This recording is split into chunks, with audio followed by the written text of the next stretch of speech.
üks väikene jäädvustus Puli linna keskel. Et kuidas siis siin elu käib 9:30 argipäeva hommikul.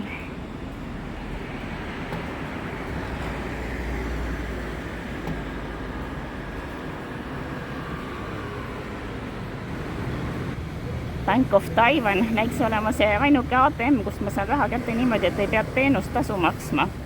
Et jah, see Chugawa post idees võiks ka olla, vähemalt Gemini räägib nii, aga see on ilmselt mingisugune kohalik nagu Coop Pank või midagi selles stiilis, noh igastahes mulle ta midagi ei anna.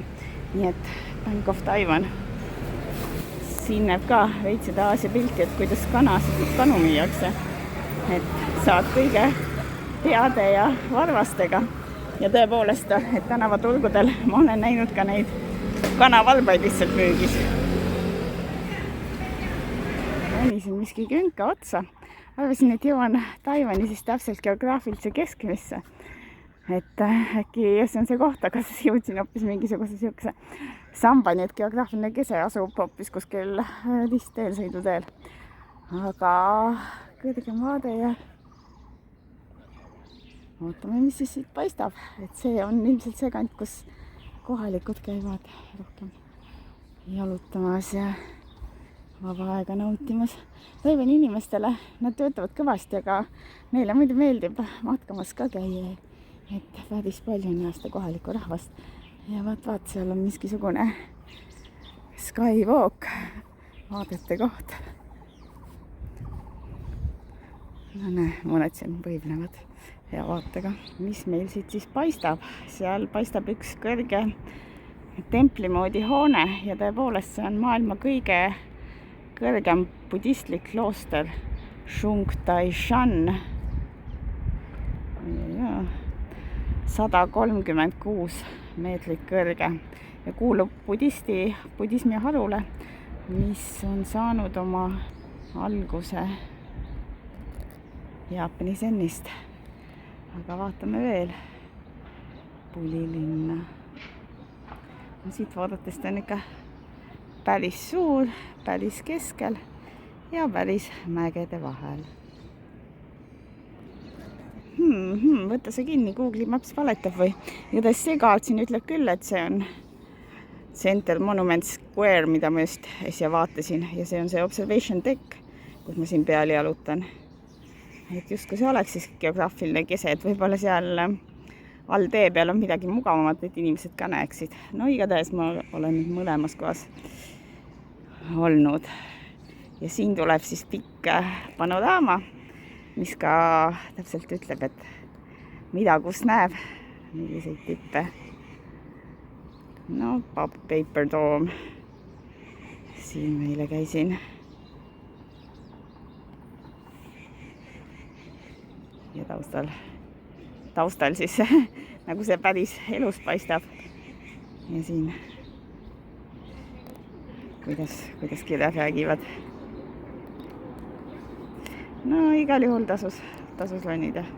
Näitasin Geminile seda kirja ja küsisin, et mis siin on kirjas ja tema ütles, et see tähendab, et see on geograafiline kese, ikkagi see marker. Ja siis uurisin Gemini käest, et aga mis värk on, et seal all.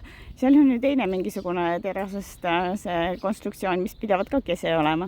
Siis Gemini vastas, et hea küsimus, et tegelikult on 2 markerit, see originaalne on see marker, mis seal mäest all on see konstruktsioon, aga siis tehti täpsemaid mõõtmisi ja leiti, et ei, et ikkagi päris geograafiline kese on see.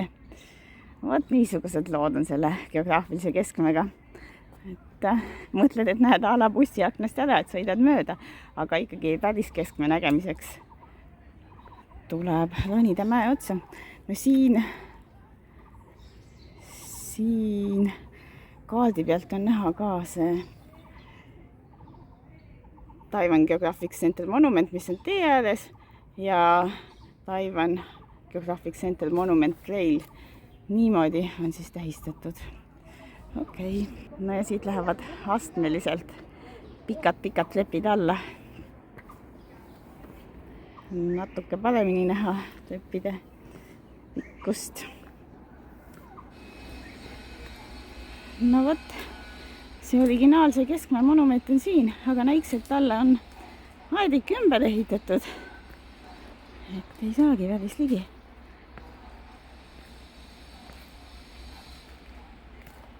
Sellepärast ma esmalt ei märganudki. Saab siit aediku tagant piiluda ainult. Mingisugused ehitused käivad siin.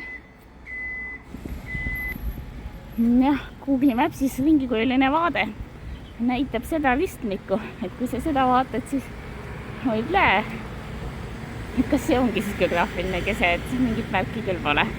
Aga selle aia taga peidus on üks märk, tipp paistab ja teine on seal kõrgel mäe otsas. Siuksed lood.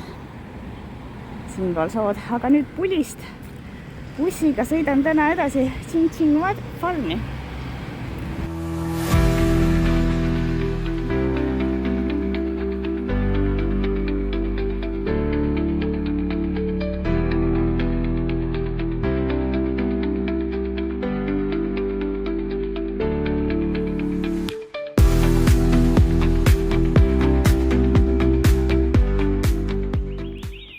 Hüppasin siin kusagil mägedes maha.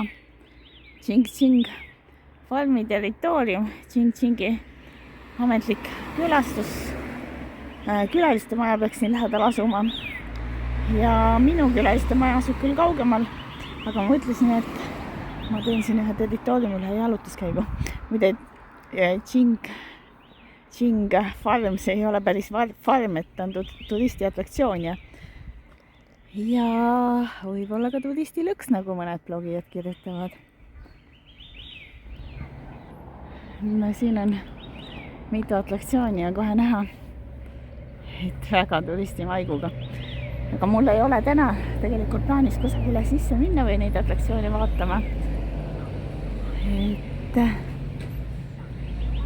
see on lihtsalt see koht, kus ma saan peatuda Lushani matkade jaoks ja võib-olla homme siis vähekene vaatan Ching-Chingi farmis ka ja täna võib-olla teen mingi skywalki või midagi sellist. Music Castle. Natuke näeb välja nagu lõbustuspark. Kõigepealt on hea kohad järgi tšekid, et mis siin üldse pakutakse. Siis hakata valima, sest nagunii iga atraktsioon maksab. Sest siit see skywalk algabki. Üks 1,6 kilomeetrine heade vaadetega tee peaks olema. Et seda tahaks küll teha. Või siiski seda pidi ei saa. It's exit only, no entry. Mine üles, siis tule alla. Okei, lugesin täpsemalt. Võta Skywalk South Court ticketingini. Et see peaks olema tegelikult mingi piletiga. Seal ei nõudnud mingisugust piletit. Et no ma ei tea, ma vaatan, kuhu jõuan, kas jõuan kuskile. No nii, 50 Taiwani raha eest anti pilet ja ise tuli omale tempel käe peale lüüa. Et kui keegi kontrollima tuleb, siis saab näidata. See on siis see piletipuid ka.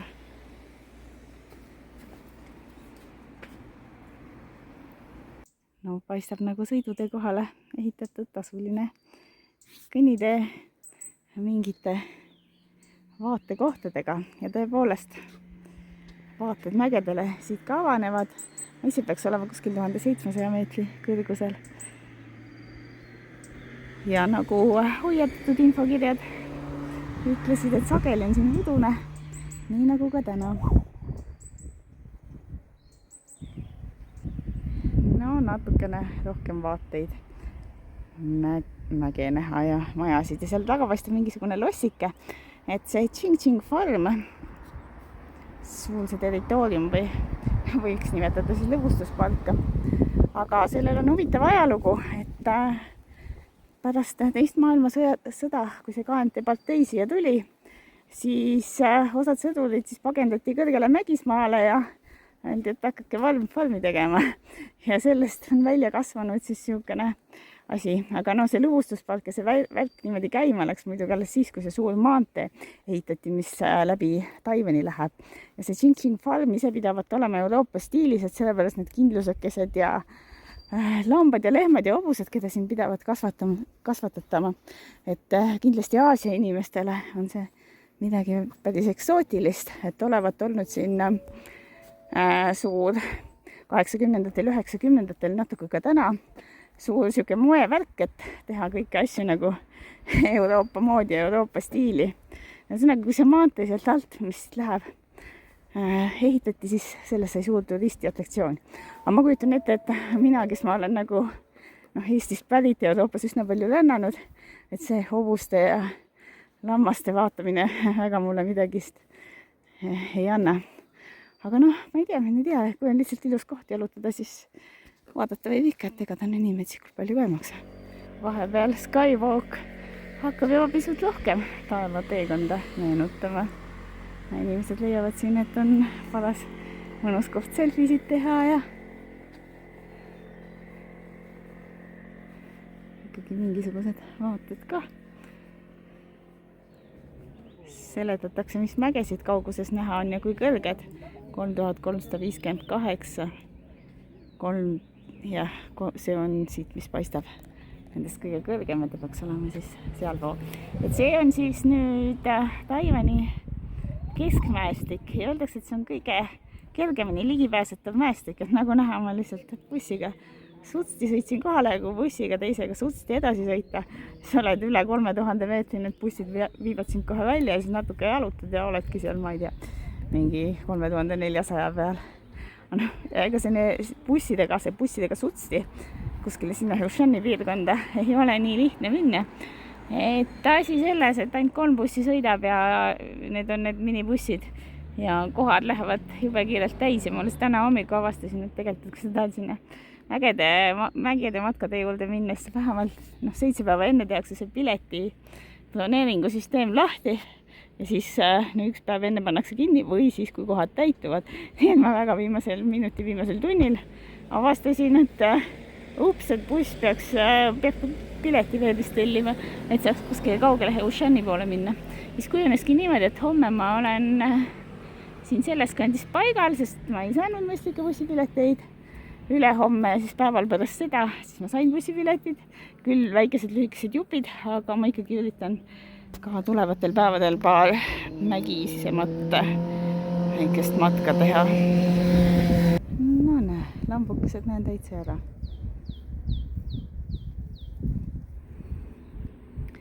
Kui seda udu ei oleks,